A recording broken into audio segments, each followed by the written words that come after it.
Honorable Barasa, can we give credit to the handshake? You know, it seems that it has brought so much cohesion and, of course, continuity in matters development. First, I'm happy that tomorrow will be Tuesday. We'll be celebrating, our Madaraka Day.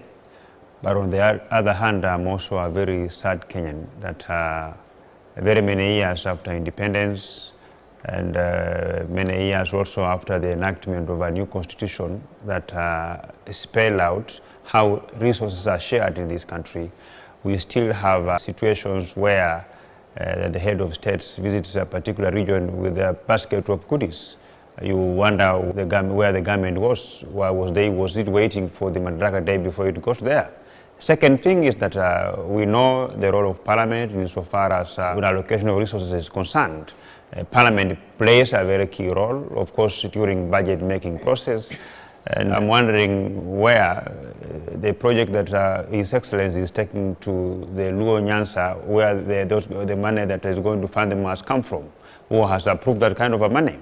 And the Kenyans went to vote for a new constitution with one thing in mind, that development will never go to their particular areas because under the patronage or rather the whims of one person, but they will go to that particular area because we have structures and government entities that are able to develop budget policy statements, take them to Parliament so the Parliament can be able to allocate that kind of money.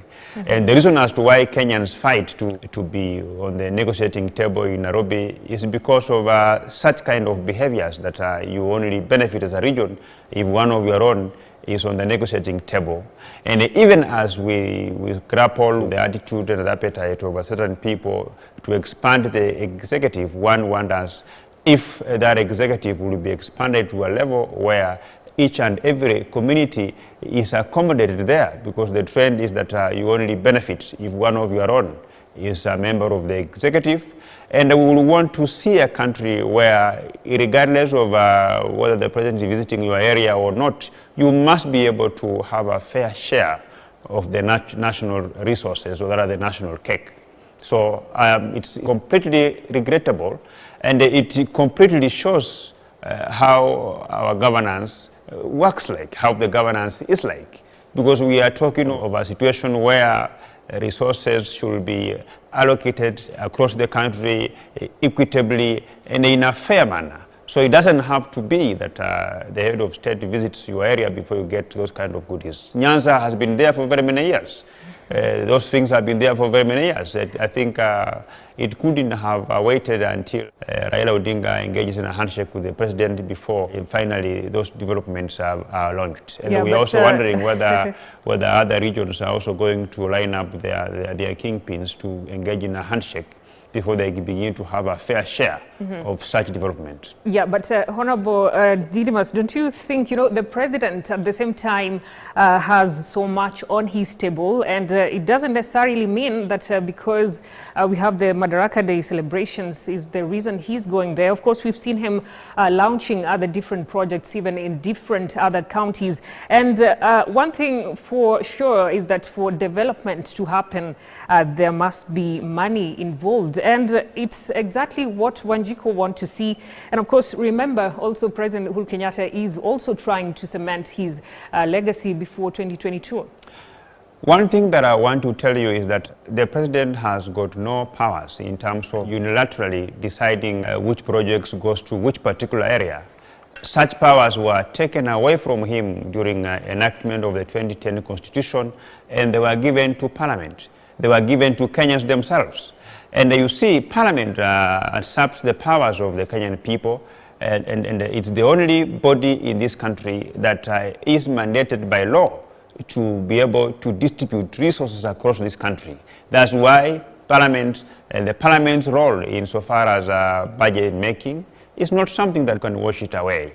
Now, it only makes sense if the president or the head of state will be able to issue out a calendar on how he's going to tour the whole country to launch the said projects. Because happening today in Nyanza, the people of Western Kenya are asking themselves, when is he coming to our region to also launch the same projects? The people of Central Kenya are also asking the same questions, and so is the people of Eastern and the coastal and even Northeastern people. So we should be able to advance our democracy to a level where governance also reciprocates to the level that it doesn't depend on the relationship of your leaders with the head of state. Kenya is one, and it doesn't matter the political leaders of Bungoma support the president or not. It doesn't matter whether the people of Rift Valley support the head of state or not. It doesn't matter the political inclination of the people from other regions, but it matters that all Kenyans, all regions are equal. They are under the territory of the Republic of Kenya, and that the development must follow people wherever they are, regardless of whether the kingpins of that particular area are in good terms with the head of state or not. That is the desire for each and every person who is living in this country. But we must give credit where it deserves, right? Yeah, but we give credit, but then the head of state is the symbol of national unity, like I've said before. That then we need to see communication from State House. That after the tour of Nyanza region, next week the head of state will head to Coast Province. He will head to Western Province, he will head to former, the Central Kenya, he will head to Northeastern Kenya to do the same. We are building a culture of survival for the fittest, that if a particular region has to go to State House to lobby before they can get a share of our national resources. We must come to a level where a government will develop each and every region of this country fairly, without discrimination, regardless of other conditions, because they fall within the territory of the Republic of Kenya. And just going back to the handshake before we move on, well, this event, or this is an event that gave rise to the now famous handshake that brought about national leaders. And of course, it brought together two national leaders who put their differences aside to serve Kenyans. That is President Uhuru Kenyatta and Raila Odinga. And now moving on, since the handshake happened, and as we mentioned, it brought about cohesion, and we can see continuity from the developments that are currently going on.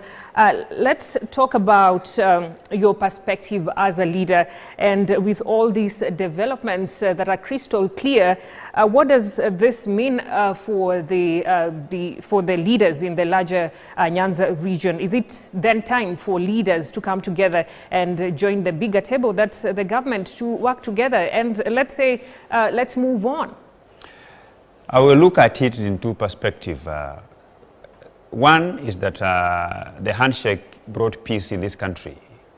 No one can disabuse that fact that we enjoy peaceful coexistence now as we speak today, that the head of state can go to Nyanza, move freely, that the so-called the people's president, the so-called the Kenya Republic, we will no longer talk about it, which is a good thing.